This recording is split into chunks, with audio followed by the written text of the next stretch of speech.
দেশের এভিয়েশন ব্যবস্থায় এক নতুন এবং যুগান্তকারী মাইলফলক হিসেবে যুক্ত হয়েছে হযরত শাহজালাল আন্তর্জাতিক বিমানবন্দরের অত্যাধুনিক নতুন এয়ার ট্রাফিক কন্ট্রোল বা এটিসি টাওয়ার। আধুনিক প্রযুক্তির এই টাওয়ারটি চালু হওয়ার পর থেকে দেশের আকাশসীমা যেমন আগের চেয়ে অনেক বেশি সুরক্ষিত হয়েছে, ঠিক তেমনি দেশের রাজস্ব আয়ের ক্ষেত্রেও অভাবনীয় এবং গতিশীল পরিবর্তন লক্ষ্য করা যাচ্ছে। বিশেষ করে দেশের আকাশপথ ব্যবহারকারী বিদেশি ফ্লাইটগুলো থেকে আদায় করা ফ্লাইং ওভার চার্জের পরিমাণ উল্লেখযোগ্য হারে বৃদ্ধি পেয়েছে, যা দেশের অর্থনীতিতে এক বিশাল ইতিবাচক প্রভাব ফেলছে।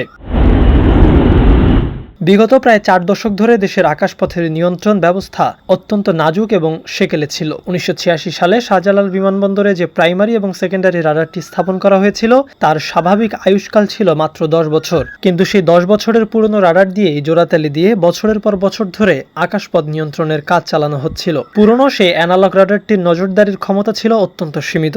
বিশেষ করে দেশের দক্ষিণাঞ্চলে বঙ্গোপসাগর সংলগ্ন বিশাল আকাশসীমার একটি বড় অংশই এই রাডারের কার্যকর নজরদারির বাইরে থাকত।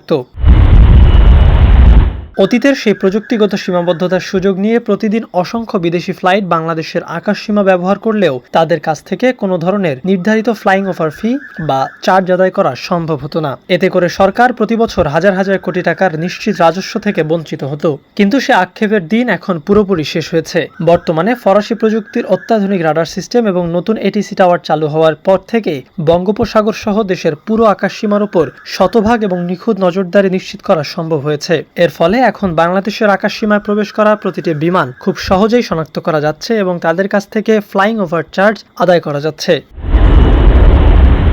নতুন এই আধুনিকায়ন আগের তুলনায় কতটা সফল বয়ে এনেছে তা বিগত কয়েক বছরের রাজস্ব আদায়ের পরিসংখ্যানের দিকে তাকালেই খুব সহজে বোঝা যায়। 2024 সালের প্রথম 3 মাসে ফ্লাইং ওভার চার্জ থেকে মোট আয় হয়েছিল 144,62,83,461 টাকা। পরবর্তী বছর অর্থাৎ 2025 সালে এই আধুনিক টাওয়ারটির কার্যক্রম পুরোদমে শুরু হওয়ার পর এই 3 মাসের আয় এক লাফে বেড়ে দাঁড়ায় 184,53,12,761 টাকায়। আর আয়ের এই বিশাল ঊর্ধ্বমুখী প্রবণতা চলতি 26 সালেও অব্যাহত রয়েছে।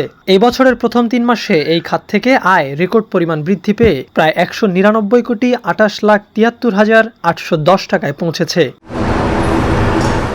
মাসভিত্তিক আয়ের হিসাব পর্যালোচনা করলে পূর্ববর্তী বছরের সাথে বর্তমানের এই বিশাল অর্থনৈতিক পার্থক্যের চিত্র আরও স্পষ্টভাবে ওঠে। 2024 সালের জানুয়ারি মাসে এই খাতে আয় হয়েছিল 53,59,07,580 টাকা। ঠিক পরের বছর অর্থাৎ 2025 সালের জানুয়ারিতে সেই আয় বিপুল পরিমাণে বেড়ে দাঁড়ায় 67,93,05,778 টাকায়। আর চলতি বছরের জানুয়ারিতে এই ওভারফ্লাইং চার্জ থেকে আয় আরও বৃদ্ধি পেয়ে দাঁড়িয়েছে 80,16,56,266 টাকায়। একইভাবে ফেব্রুয়ারি এবং মার্চ মাসেও ফ্লাইং ওভার চার্জ আদায়ের ক্ষেত্রে এই ধারাবাহিক এবং ঊর্ধ্বমুখী প্রবণতা বজায় রয়েছে। কর্তৃপক্ষ বলছে, নতুন এটিসি টাওয়ার এবং আধুনিক নেভিগেশন ব্যবস্থা পূর্ণাঙ্গভাবে চালুর পর থেকেই রাজস্ব আদায়ের এই বিশাল অগ্রগতি সম্ভব হয়েছে। অত্যাধুনিক প্রযুক্তির সাহায্যে এখন ঢাকা থেকে প্রায় 350 নটিক্যাল মাইল দূর পর্যন্ত আকাশসীমার প্রতিটি ইঞ্চি নিখুঁতভাবে পর্যবেক্ষণ করা সম্ভব হচ্ছে। ফলে কোনো ফ্লাইটের পক্ষে রাডারের চোখ এড়িয়ে বা ফাঁকি দিয়ে বাংলাদেশের আকাশসীমায় প্রবেশের ন্যূনতম কোনো সুযোগ আর নেই।